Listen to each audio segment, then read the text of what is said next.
여러분 반갑습니다. 여러분의 멘탈 전도사 천만수입니다.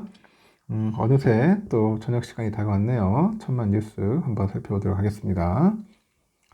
다양한 소식들이 있는데 이 소식은 별로 그렇게 썩 좋지는 않네요. 보니까 너무 많이 빠졌어요. 오늘 기사 보니까 마이너스 93%다. 야, 진짜 징글징글하다. 93% 올라가도 시원찮은데 마이너스 93%. 개미들은 눈물바다를 지금 짓고 있더라. 그런 내용입니다. 유가증권시장에서 상장사 금양 주가가 추락을 하고 있어요. 잇따른 공시 번복으로 관리 종목으로 지정된 결과입니다. 관리 종목이 지정된 결과인데 이 코스피 200 지수에서도 퇴출이 되다 보니까 투자자들이 썰물처럼 빠져나가는 그런 모습을 보이고 있다는 거예요. 감사보고서 제출 기한도 다가오고 있고 주주들의 우려는 한층 더욱더 커지고 있다. 그렇게 보시면 됩니다. 오늘 오전 정도 9시 정도 보니까 지나서 한 24.5%나 떨어져서 13,410원에 거래되더라고요. 13,240원에 거래를 시작했던 이 금양이 13,230원까지 밀리기도 했고, 금양은 불성실 공시 법인에 그 지정된 탓에 전날 거래되지가 못했어요. 거래되지는 않았고, 현재 주가는 2023년 7월 28일 이 도달한 장중 최고가 19만 4천원에 비하니까 93% 낮은 수준이죠. 배터리 사업 기대감에 올랐던 주가를 모두 반납한 그런 처지입니다.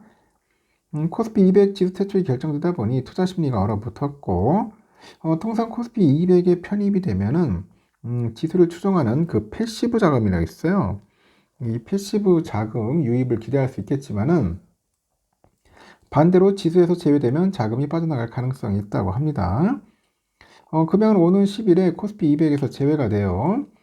관리 종목으로 이제 지정된 영향인데, 금양은 지난 4일에 관리 종목으로 지정됐고, 최근 1년 사이에 공시 의무 위반으로 이제 부과받은 벌점이 15점을 초과했기 때문이라고 합니다. 이 관리 종목으로 지정이 되면 신용거래 대상에서 제외되고 미수거래에 불가능해집니다. 미수거래 불가능하다. 이 불성실 공시를 이유로 관리 종목이 된 사례가 2018년 S마크 이후로 7년 만이에요. 이렇게 불성실 공시법인이 된 배경에는 그 번복된 유상 증자가 있습니다.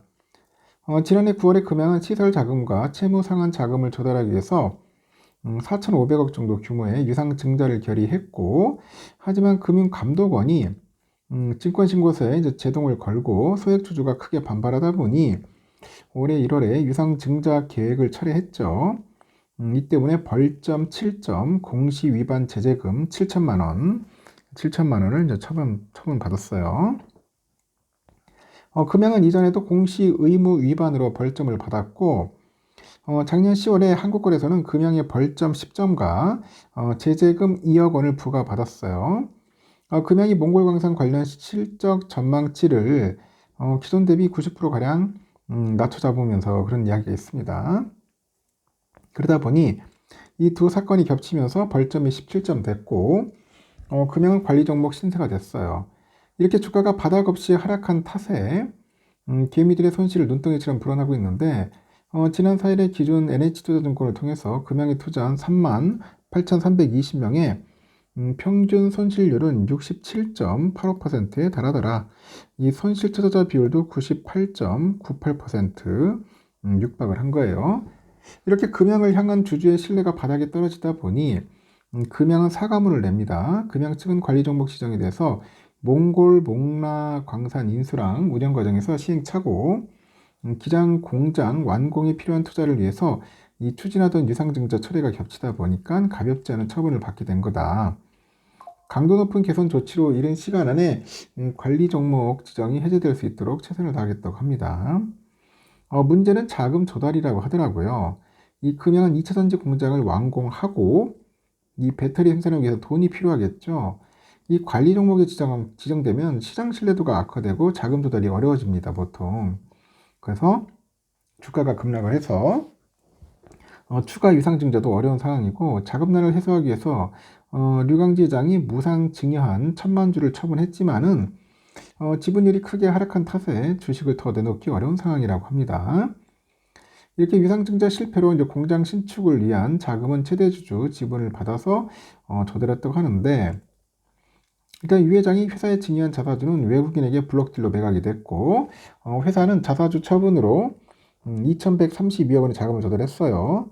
이자 비용이 전혀 없다고 가정하면 부채 비율은 579%까지 하락하겠지만은 계속 사업 전속에 대한 부분이 감사 과정에서 언급될 거로 보인다, 이렇게 설명을 하는 증권사도 있네요. 그러면서 최대주주 지분율이 26.6%까지 하락을 했다고 합니다. 이 경영권 방어를 위해서 자사주 처분 카드는 더 사용하지 못할 것으로 보이는 것 같아요. 결국은 자금을 조달하려면 기존 발포제 사업의 이익이 개선돼야 한다고 하는데, 하지만 선부채 대비 이익 흐름은 매우 부진하다고 지적을 합니다. 감사보고서 제출 기한도 다가오고 있고, 그래서 금양은 22 회계년도 사업보고서에서 내부 회계관리제도 비적정 그런 감사 의견을 받았고요. 이 때문에 사업보고서를 재작성했고, 23년 사업보고서는 내부 회계관리제도 비적정 의견과 더불어서 계속기업 불확실성이 기재됐습니다. 이 부채가 너무 많은 탓이랍니다. 12월 결산법인은 오는 3월 31일까지 24 회계년도 사업보고서를 제출해야 한다고 합니다. 이렇게 사업보고서 수정 항목에 대해서 금감원의 심사와 감리가 진행될 경우 주의, 경고 또는 과징금 부과 또는 고발까지 이어질 수 있다면서 이번 금양의 사업보고서 감사도 순탄하지 않을 것으로 예상된다고 언급을 합니다. 그래서 참 안타깝네요. 주가가 이렇게까지 떨어질 줄은. 그래서 항상 조심해야 돼요, 여러분. 조심해야 합니다. 재무제표나 이런 것들도 꼼꼼하게 살펴볼 필요성이 있다. 저는 항상 늘 얘기를 하죠. 그 기업은 중요한 게 실적이 중요한 것 같아. 돈 잘 벌어야 돼요.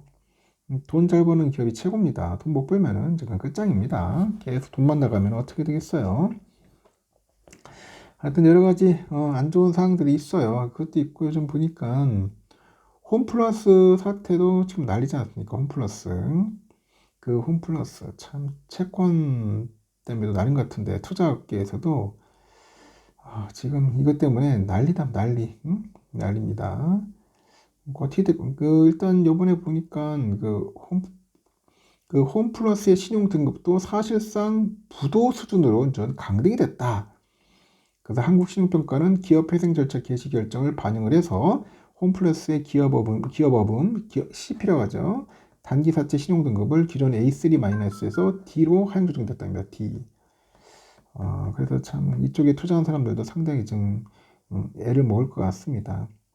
자꾸 이렇게 이런 사건들이 빵빵빵 터지기 시작하면은 투심도 꺾이고 경제도 침체되고 안 좋은 거죠. 하여튼 여러분 항상 늘 투자는 유념 주의를 항상 합니다. 주의를 하고 유념하셨으면 좋겠습니다. 여기까지 하겠습니다.